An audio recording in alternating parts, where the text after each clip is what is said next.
মুকুল আর নবীন দুই ভাই তাদের বাবার বউদের নিয়ে বাস করত।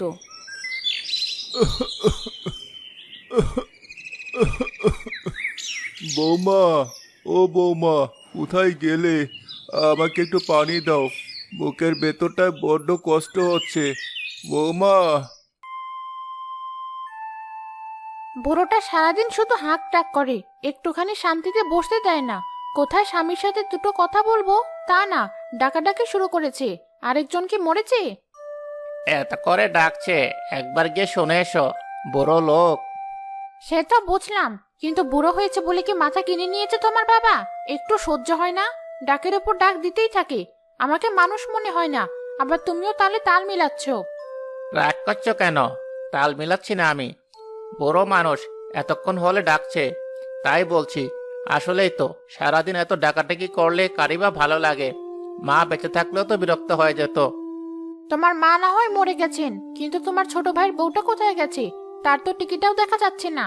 নিশ্চয়ই পাড়ায় পাড়ায় ঘুরে বেড়াচ্ছে। বৌমা, একটা গ্লাস পানি দাও আমাকে। দয়া করো একটু। কেউ এক গ্লাস পানি নিয়ে এসো।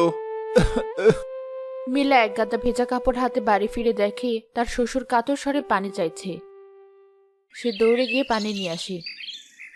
এই নিন বাবা, পানি খান, আস্তে আস্তে খান। তুমি আমাকে বাঁচালে মা, তা না হলে আমি মরেই যেতাম। কোথায় ছিলে তুমি? আপনার পাঞ্জাবি আর লুঙ্গি ধুতে পুকুর পাড়ে গিয়েছিলাম। আর আমি ছিলাম না তো কি হয়েছে? ভাবি তো বাড়িতেই আছে, সে আপনার ডাক শুনতে পায়নি। কি জানি মা, তা তো জানি না। আমি সেই কখন থেকে এক গ্লাস পানি চেয়ে মরছি। কেউ এক গ্লাস পানি আমাকে দিচ্ছে না। ভাবি, ভাবি বাইরে আসুন। কি হয়েছে? সারা পাড়া ঘুরে বেরিয়ে এসে এখন এত চিৎকার করছিস কেন?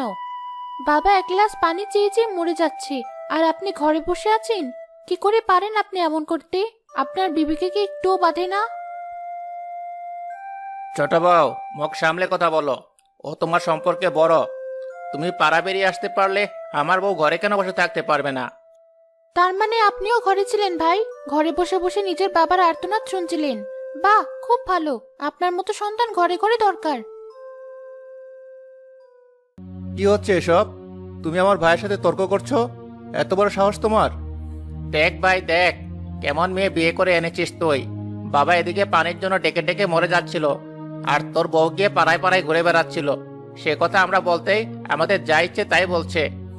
এত বড় সাহস তোর? আমার ভাই ভাবির সাথে তর্ক? আজ আর তোর রক্ষে নেই।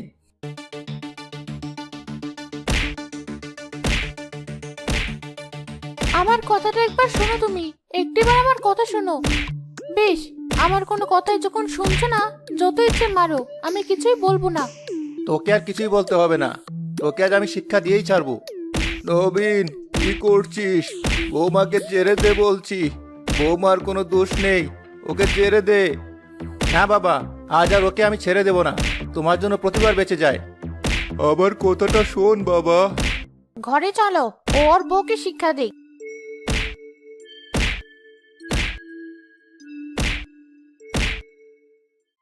বেশ হয়েছে, খুব খুশি হয়েছি। সবসময় শুধু ভালো সাজা, তাই না? এখন চুপ করে বসে থাকো, একটা কথা বলো না। আজকের মতো ছেড়ে দিলাম। আর কোনোদিন এমন হলে তোর লাশ পড়ে থাকবে।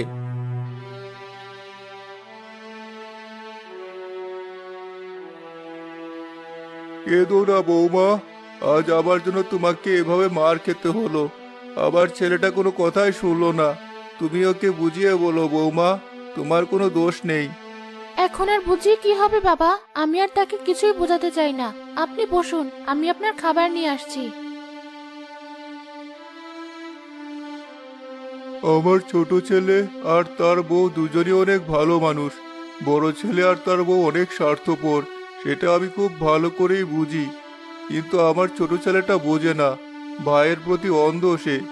হে সৃষ্টিকর্তা, তুমি ওকে বুঝদান করো। ওকে তুমি সাহায্য করো। তা না হলে সারা জীবন শুধু ওকে ঠকতে হবে।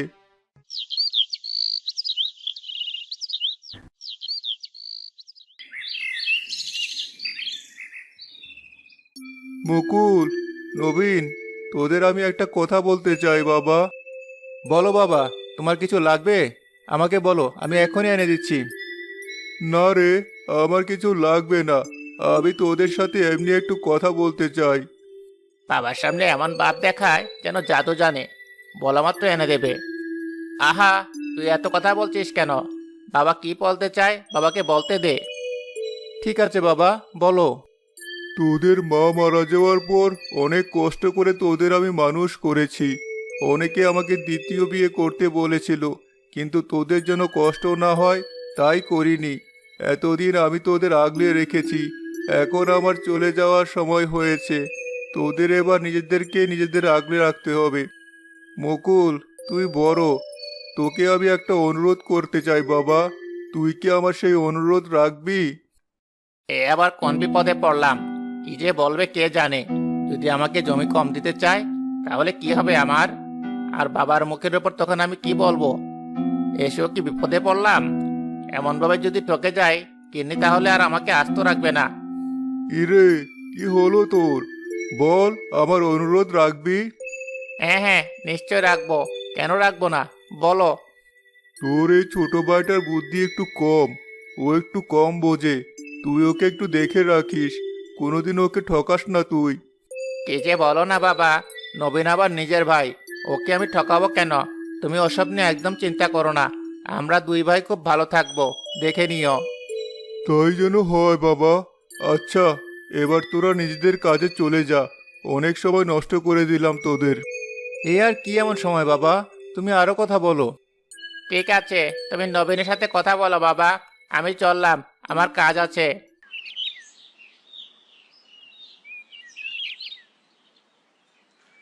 বাবা ডেকে নিয়ে কি বললেন? কি আর বলবে, তার ছোট ছেলেকে যেন না ঠকায় তাই বললেন। তার প্রিয় ছেলে বোঝো না, ঠকাবো না। ওকে ঠকে যত আমি নিজের সম্পদ করতে পারবো ততই আমার লাভ। তোমাকে আমার একটা কথা বলার আছে, আজ কদিন থেকে বলবো বলবো করে বলা হচ্ছে না। হ্যাঁ বলো, কি বলবে? পশ্চিমের জমিতে বেশ ভালো ফসল হয়। বাবা বেঁচে থাকতে ওই জমি তুমি তোমার নামে করে নাও, আর দক্ষিণের জমি নবীনের জন্য রেখে দাও। ওই জমিতে কিছু ফলাতে পারবে না, তাহলে ও বলতে পারবে না তুমি ওকে জমি দাওনি। এদিকে কিছু ফলাতেও পারবে না। একদম ঠিক কথা বলেছ। বাবাকে দিয়ে বিশ্বাস নেই, কখন ছোট ছেলের নামে পশ্চিমের জমি লিখে দেয় বলা যায় না। কালই কাজটা করে ফেলতে হবে। শোনো বউ, বাবার শরীর ভালো না, কখন কি হয় বলা যায় না। সবসময় বাবার খেয়াল রাখবে, বাবার যেন কোনো অসুবিধা না হয় সেদিকে সবসময় খেয়াল রাখবে। সে তুমি বললেও আমি করব, না বললেও করব। ও নিয়ে তোমাকে একদম চিন্তা করতে হবে না। জীবনের শেষ এই কয়দিন বাবা যেন মনে কষ্ট না পায়। ঠিক আছে।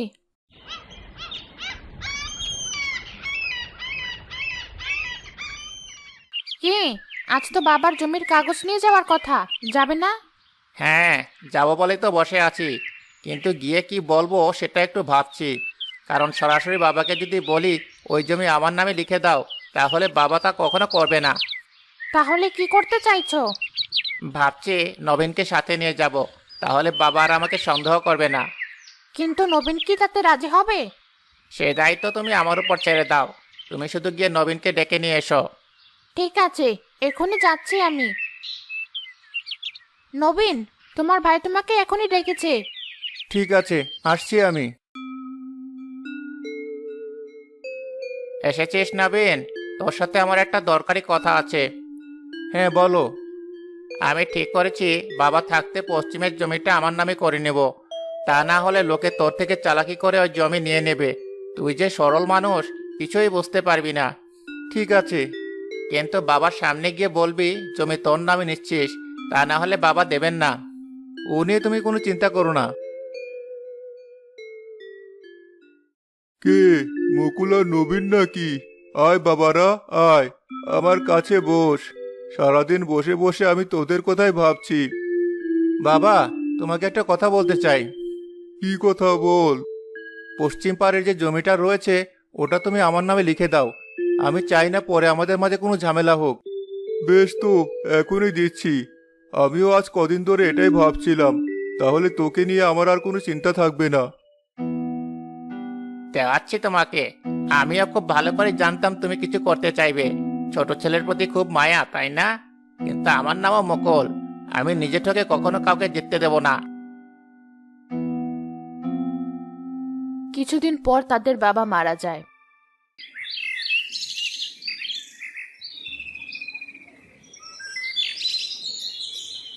কিরে, তুই আমার জমিতে কেন এসেছিস? এটা যে আমার একার জমি, সেটাকে তুই বলে গেছিস? এসব তুমি কি বলছো ভাই? এটা শুধু তোমার একার হবে কেন? এটা তো আমারও জমি। বাবা আমাদের দুই ভাইকে দিয়ে গিয়েছেন। না না, বাবা এই জমি শুধু আমাকে দিয়ে গিয়েছেন। আর এখানে আমি একাই চাষ করব। তুই ওই দক্ষিণের জমিতে যা, কাজের সময় বিরক্ত করিস না। তুমি এসব কি বলছো ভাই? ওই দক্ষিণের জমিতে কোনো ফসল ফলে না। রোদের জমি শুকিয়ে কাঠ হয়ে থাকে। ওই জমিতে আমি কি করে চাষ করব? আর চাষ করতে না পারলে আমি খাবো কি? সেটা আমার দেখার বিষয় না, তুই কি করবি তুই জানিস। তুমি এই কাজটা মোটেও ঠিক করলে না ভাই। তুমি আমাকে ঠকিয়েছো। আমি মোড়ল মশাইয়ের কাছে বিচার দেব। যা যা, যা পারিস কর গিয়ে, ওতে আমার কিছুই যায় আসে না।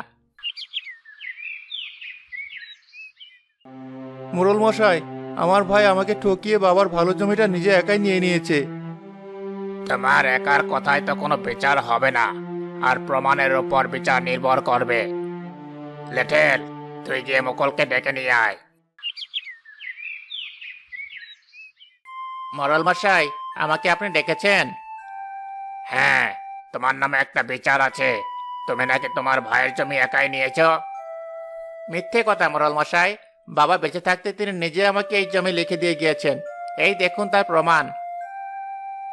সত্যি তো নবীন, এখানে আমাদের আর কিছুই করার নেই, কারণ কাগজে ওই জমির একমাত্র মালিক মুকুল। আমি বুঝতে পেরেছি মোড়ল মশাই। আমার আর কোনো বিচারের দরকার নেই।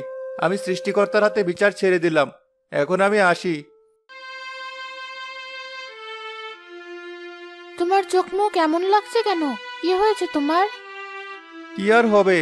আমার বোকামি আর ভাইয়ের প্রতি অন্ধবিশ্বাসের ফল পেয়েছি। কি করেছে সে? ভাই আমাকে ঠকিয়ে বাবার থেকে আগেই পশ্চিমের জমি লিখে নিয়েছে। এখন আর আমাকে চাষ করতে দেবে না। আর আমার জন্য রেখেছে দক্ষিণের ওই শুকনো জমি। এবার আমাদের পথে বসা ছাড়া আর যে কোনো উপায় থাকবে না। এভাবে ভেঙে পড়ো না তুমি।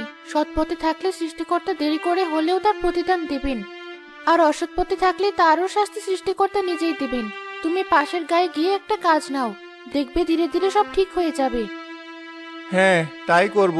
এই গ্রামে কাজের যে অবস্থা, তাতে এখানে কোনো কাজ খুঁজে লাভ হবে না। আমি তাহলে এখনই বেরিয়ে পড়ছি। দাঁড়াও, এই খাবারটা নিয়ে যাও, খিদে লাগলে খেয়ে নিও। ঠিক আছে। নবীন হাঁটতে হাঁটতে পাশের গ্রামে যায় আর কাজের সন্ধান করতে থাকে। এই যে ভাই, শুনছেন? আমি পাশের গ্রাম থেকে এসেছি। আমাকে একটা কাজের ব্যবস্থা করে দিতে পারবেন? এই গ্রামে খুঁজে তেমন কোনো কাজ পাবেন না ভাই। আর যদি একটা দুইটা পান তাহলে টাকায় পোষাবে না। আপনি চাইলে আমি আপনাকে একটা ভালো বুদ্ধি দিতে পারি। কি বুদ্ধি বলুন? এই গ্রামের পরের গ্রামে বিদেশি ফল চাষ হয়। সেখানে অনেক কাজের লোকের দরকার হয়। আমাদের গ্রাম থেকে গিয়েও অনেকে কাজ করে। আপনি চাইলে সেখানে গিয়ে দেখতে পারেন। ঠিক আছে ভাই, তাহলে তাই করি। আসলে একটা কাজের আমার খুব দরকার।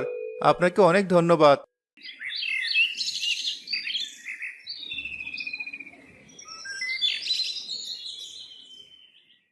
এখানকার জমিতে এসব কি গাছ? কেমন কাটা জড়ানো গাছ, আবার লাল রঙের ফলের মতো ধরে আছে। তাহলে এটাই কি সেই বিদেশি ফল? কারোর সাথে কথা বলে দেখি।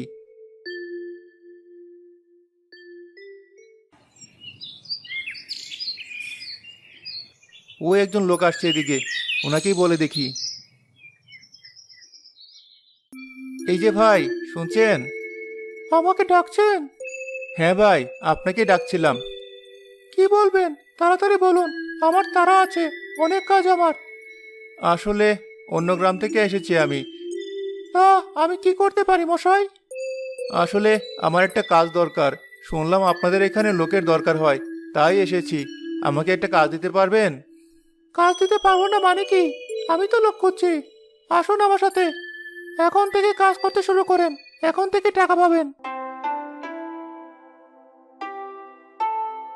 আচ্ছা ভাই, এই গ্রামও তো কেমন শুকনো। এখানে কি ফল এটা? এটা বিদেশি ড্রাগন ফল। এই ফল শুকনো আর রোদের জায়গায় ভালো হয়। আসলে আমাদের গ্রামে আগে কোনো ফসল ঠিক মতো হতো না। আমরা সবাই খুব কষ্ট করে দিন পার করতাম। অন্য গ্রামে গিয়ে কাজ করতাম। এরপর আমরা এই বিদেশি ফলের সন্ধান পাই। তারপর থেকে আমরাও চাষ করতে শুরু করি। এই ফল মানুষ খায়? খায় মানে?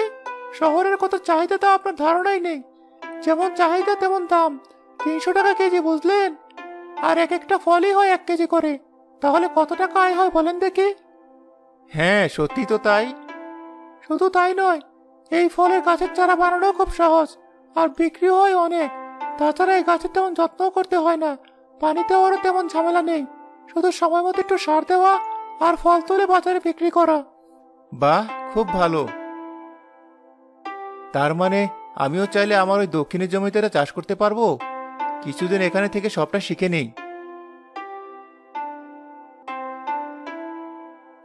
নবীন সেখানে 2 মাস থাকে আর সব কাজ মনোযোগ দিয়ে শিখে নেয়।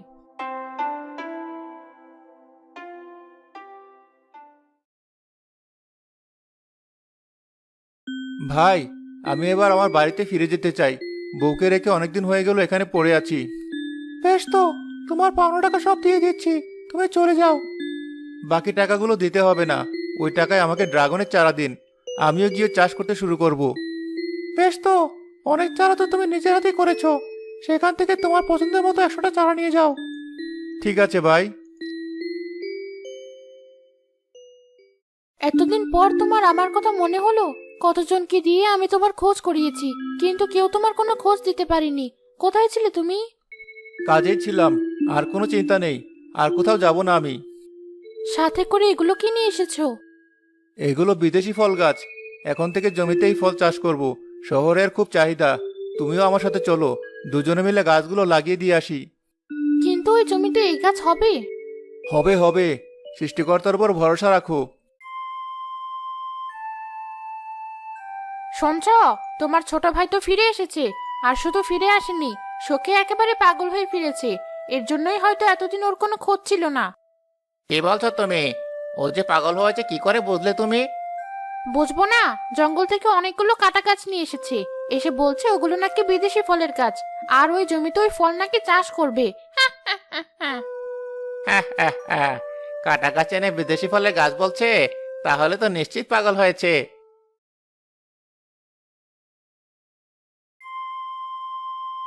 পাও, তুমি ঠিকই বলেছিলে। আজ আমি ওর জমি দেখে এলাম, জমি ভর্তি শুধু কাটা গাছ। ওই জমির জন্য কাটা গাছে ঠিক আছে, জমির গাছগুলো তো বেশ বড় হয়েছে, কিন্তু ওই গাছে তো শুধু কাটা। ওগুলো কি সত্যিই কোনো ফল গাছ? সময় হলে সব দেখতে পাবে, আর কিছুদিন অপেক্ষা করো। তুমি রোজই জমির জন্য কত কষ্ট করো। কষ্ট করলে তবে না কষ্টের ফল পাবো। আজই দেখে এসেছি, গাছে ফুলের কলি এসেছে, যে কোনো রাতে ফুল ফুটবে। রাতে ফুল ফুটবে? হ্যাঁ বউ, এই গাছের ফুল রাতে ফোটে, অনেক সুন্দর।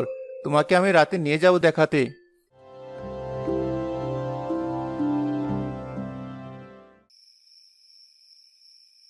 বউ চলো। এত রাতে কোথায় যাব? আজ ফুল ফুটবে, তোমাকে দেখাবো কেমন সুন্দর বড় বড় সাদা ফুল হয় ড্রাগনের। বেশ, চলো তাহলে। এ আমি কি দেখছি? সাদা ফুলের ঝলকানিতে মনে হচ্ছে আকাশটা মাটিতে নেমে এসেছে। তুমি দাঁড়াও, আমি পরাগায়ন করে দেই। এই ফুলের পরাগায়ন নিজের হাতে করতে হয়, তাহলে ফলন আরো ভালো হয়।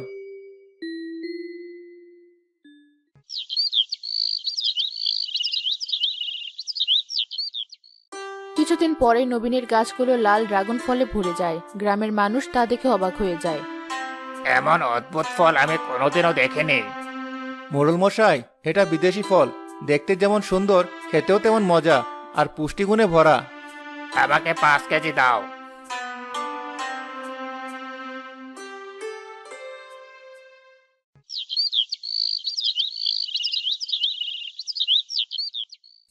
সত্যি এটা অনেক মজা খেতে, আমরা আবারও নেব। বউ দেখো, একদিনই কত টাকার ফল বিক্রি করেছি, শহরেও যেতে হয়নি। বলেছিলাম না, সৎ পথে থাকলে সৃষ্টিকর্তা তার প্রতিদান অবশ্যই দেবেন। আমরা যেটাকে কাটা গাছ ভেবেছিলাম, নবীন সেটাকে টাকার গাছ বানিয়ে ফেলেছে। এটা আমি কিছুতেই সহ্য করব না। আজ রাতে গিয়ে ওর সব গাছ আমি কেটে দেব। রাতে গিয়ে মুকুল সব ড্রাগন গাছ কেটে ফেলে, তবে কাটার সময় গাছের কাটার সাথে লেগে তার হাত কেটে যায়।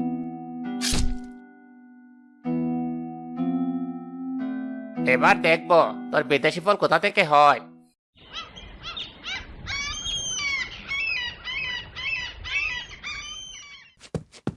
নবীন ভাই, নবীন ভাই, তাড়াতাড়ি চলো, তোমার সব শেষ করে ফেলেছে। কেন, কি হয়েছে? তোমার সব ড্রাগন গাছ কে যেন কেটে ফেলেছে। চল দেখি।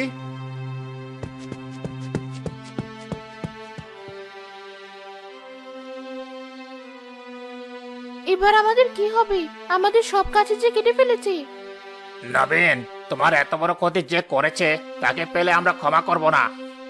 আপনারা চিন্তা করবেন না, সে যা চাইছে তা হবে না, কাটা গাছগুলো আবার হবে। তুমি কি পাগল হয়ে গেলে? এই গাছ হবে? আমাকে সবাই প্রথমে পাগলই ভেবেছিলেন, কিন্তু আমি জেনেই করেছি এই গাছ কেটে কোনো লাভ হবে না, আবার এখান থেকেই হবে। আর আমি খুব ভালো করে জানি আমার নিজের ভাই এই কাজ করেছে। এখনই চলো মকলের কাছে।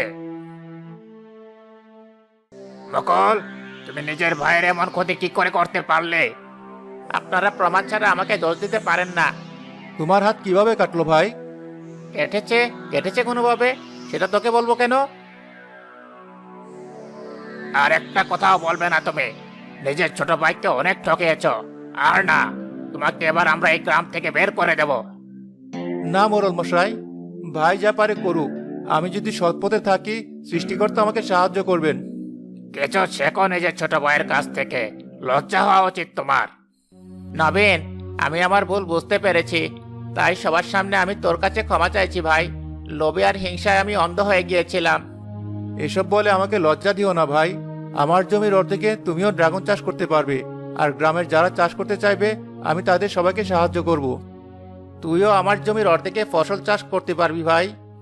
যাক, অবশেষে দুই ভাইয়ের বিবাদ মিটল, আর আমরাও এবার তাহলে শান্তি করে রসালো ড্রাগন ফল খেতে পারবো।